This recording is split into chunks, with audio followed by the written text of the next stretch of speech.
So, this like, I don't know, not triggers me, but it just like gets me scared, like freaked out. I don't know why.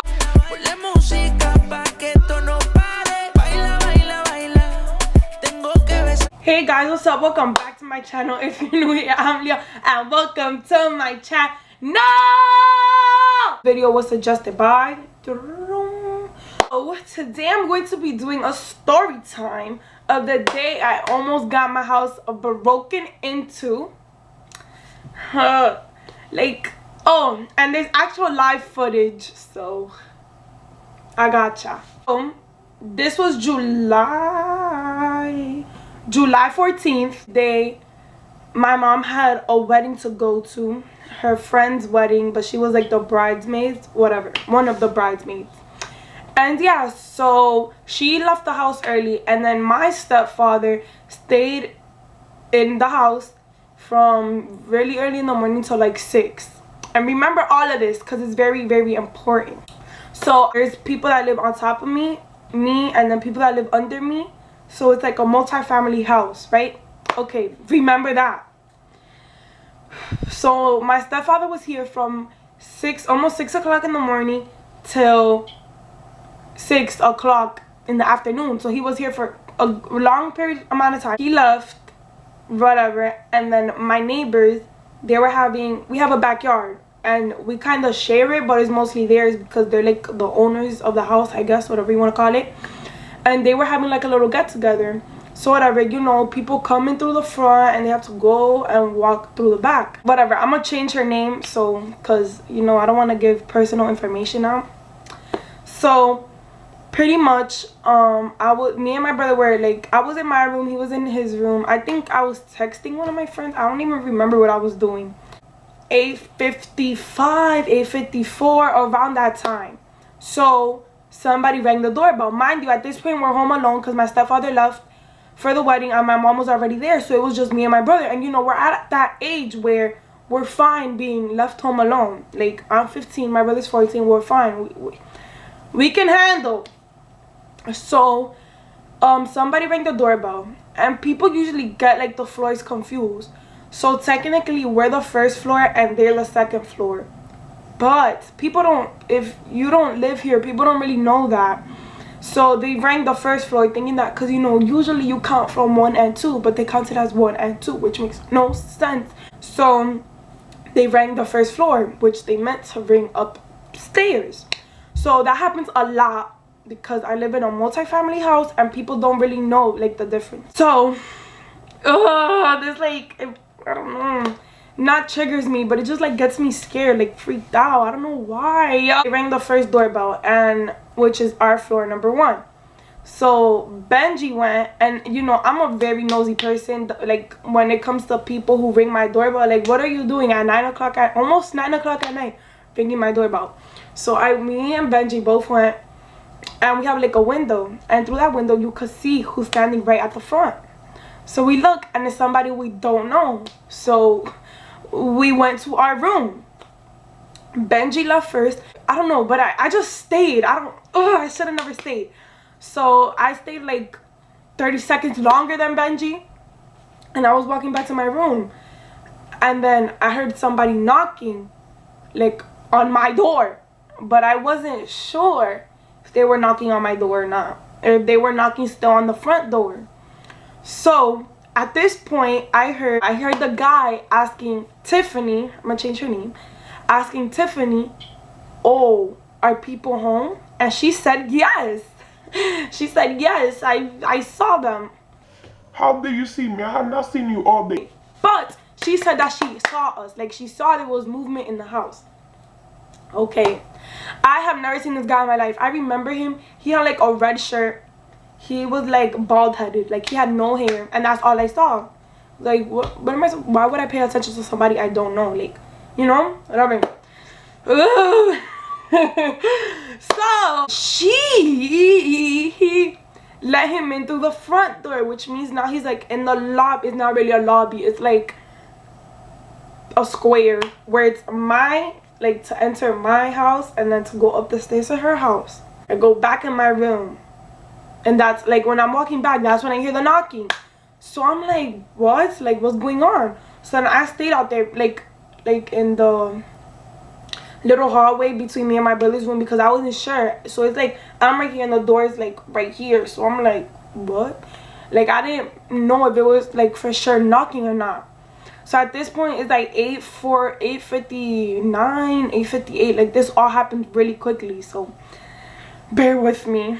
So he started knocking, and I started freaking out, and I'm like, why are they knocking on my door? So I told my brother, I said, stay in your room and don't make a noise. He did not take me serious. He did not believe me that somebody was literally like 15 feet away from us, can easily come into our house and kill us. He didn't believe me. So this little kid had the audacity to be like, okay. He came outside to like see if anything was happening. He went back in his room and he shut that door so hard. I was like, bro, what are you doing? And I was like, he's like, it's not that serious. Like, bro, like, somebody could really kill us right now. Like, you're making mad noise. He knocked that first time and I just stayed in my room. And then he kept knocking and I was like so scared. And then I'ma just insert the video, the first video I have now, when he first knocked and I started freaking out. Bro, I'm not scared right now. Somebody rang the doorbell, and when we don't know who they are, we leave it. Like, we don't say nothing, we don't answer. And they keep knocking on our door. They've knocked on it twice. I don't like this. My head hurts. Oh my god.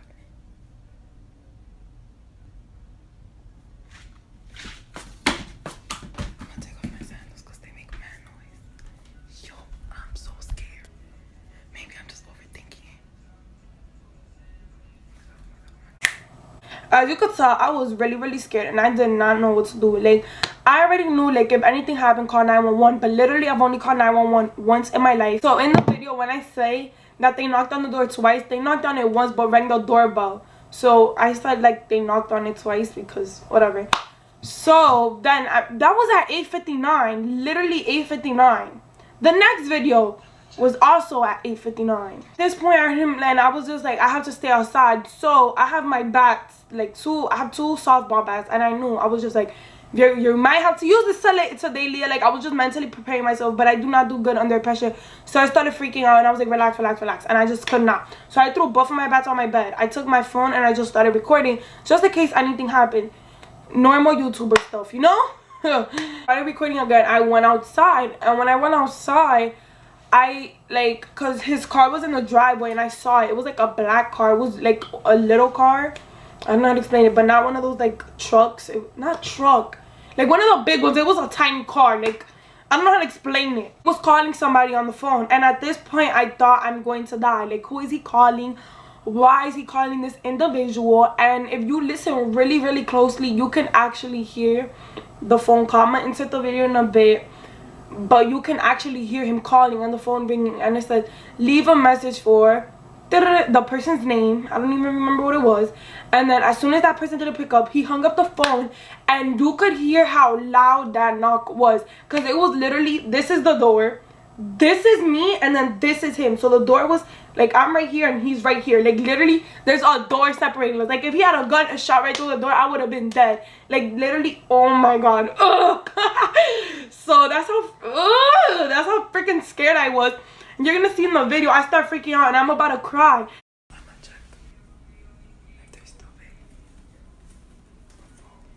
That car is still there. Look, oh my god, you can't even see me.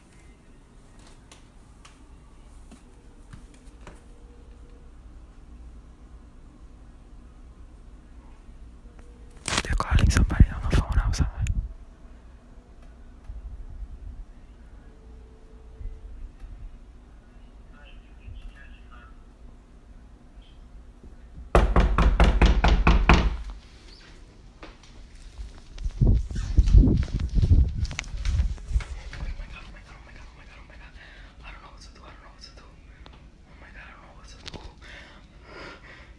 And between the two videos, because they all happened at the same time, but like in a split 30 seconds, like between the first video and the second video, I literally sat down and started praying. And I was like, God, just give me all the energy and all the power to like do something and not freak out, because I was so scared. Like, y'all really don't know. My brother is like, he's kind of aware, like not really aware, he's just not even caring. Like, he's just like still in his room. And I told him, I was like, Benji, somebody knocking on the door again. And I started freaking out. He was like, okay.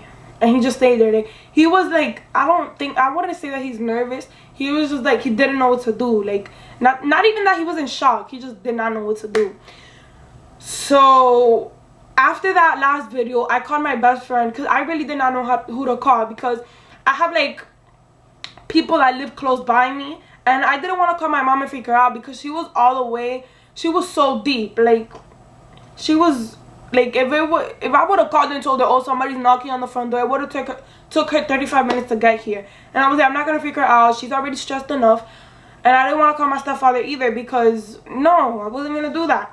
So, which is dumb of me. I should have just called the cops, like, simple as that. But I just, like I said, I've never called the cops in my life before, and my neighborhood is like a somewhat quiet neighborhood, so I don't really even like the attention on myself. So why would I want it on my house? So, like, there was so many other things I could have done. I could have went through my back door that goes to the backyard, and I could have told, like, my neighbor would be like, oh Jay, this is not really his name, but like, could have been like, oh Jay, somebody's in the front door, like, can you come check who it is? Like, I could have done so many other things. And I don't know, like, I don't really like I don't know, like, I just don't like the attention on me. So whatever, I could have called so many people. So you know what's crazy is that same day I was on FaceTime with Jenny, one of my friends. She's been in my videos before, and she told me that she was in her aunt's house, and I was like, okay. So then that's why I called my best friend, because Jenny pretty much lives closer to me. The three people that went through my mind was Jenny, Eloisa, my best friend, and Luz Mary. And those are the three people that live closest to me. So I knew that Jenny was not in her house, so she couldn't do nothing about it. Luz Mary, she just moved around here, so I wasn't gonna, like, you know, do that. So I just called my best friend. Mind you, my best friend is 15 minutes away from me.